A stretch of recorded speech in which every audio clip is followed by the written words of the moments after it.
What's up, everybody? Welcome back to another video. We're officially a week away from the presidential election, and I'm going to be doing a best case scenario for Donald Trump. I'm also going to be making a best case scenario for Kamala Harris, but the first video will be a best case scenario for Donald Trump in the presidential election. This video is going to be showing the on the best possible night for Donald Trump. It's a hypothetical election prediction. It's not my personal election prediction. I'll come out with my final election prediction a day or two before the actual election. But it is, in my opinion, on Donald Trump's best night, what could happen. It's his best case scenario.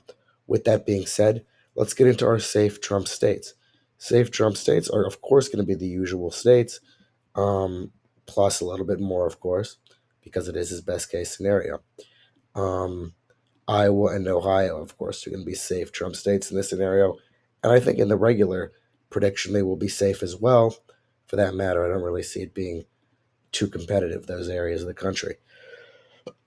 However, in a best case scenario for Donald Trump, he would also win the states of Florida and Texas by safe margins. Historically, Texas has been a conservative state.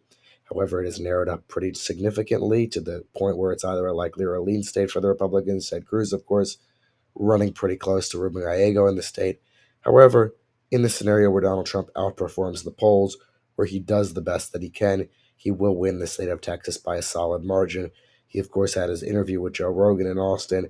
He has shored up a lot of the base there. He's growing among Hispanics. In the scenario where he does get that turnout that he needs, he'll win Texas and Florida by a safe margin. Florida has trended toward Republicans recently in recent elections.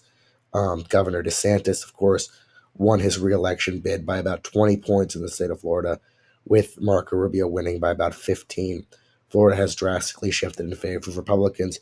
Trump won it by 1.5 in 2016 and then by 3 points in 2020. In 2024, in his best case scenario, he certainly would expand on that lead to the point of him winning by over 15 points.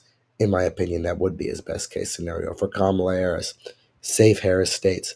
This would be the states of California, of Washington. A lot of the states like Oregon that historically are closer than states like California won't be considered safe in this scenario for that reason, as well as the state of New York and New Jersey will be left out of this prediction for the moment.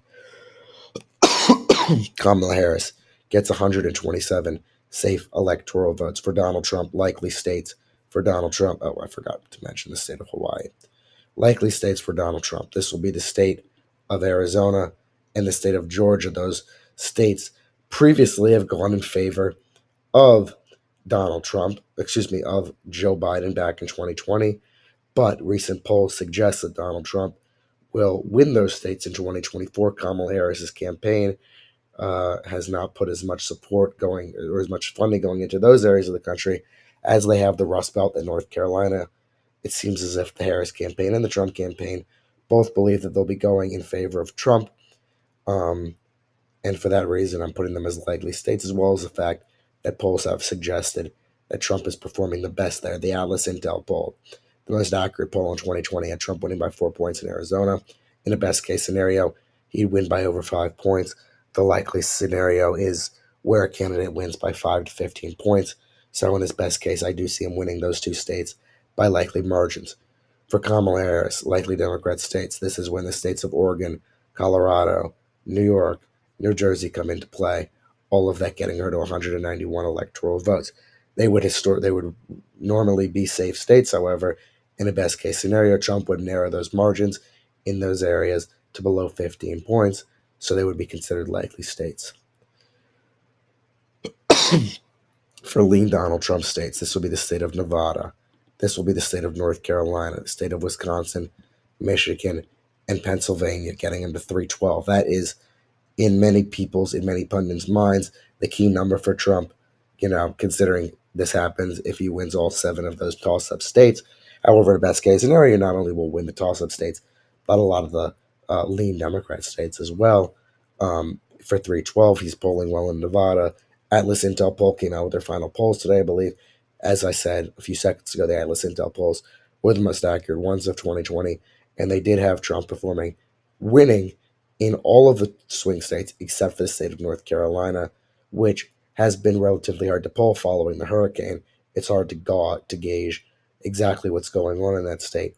However, in a best case scenario, I do see Trump leaning the Rust Belt in his favor, as well as the North Carolina and Nevada, flipping Nevada for the first time in history for Donald Trump. The last time Nevada went Republican was in '04 with George W. Bush. Lean Harris. This would be Maine at large.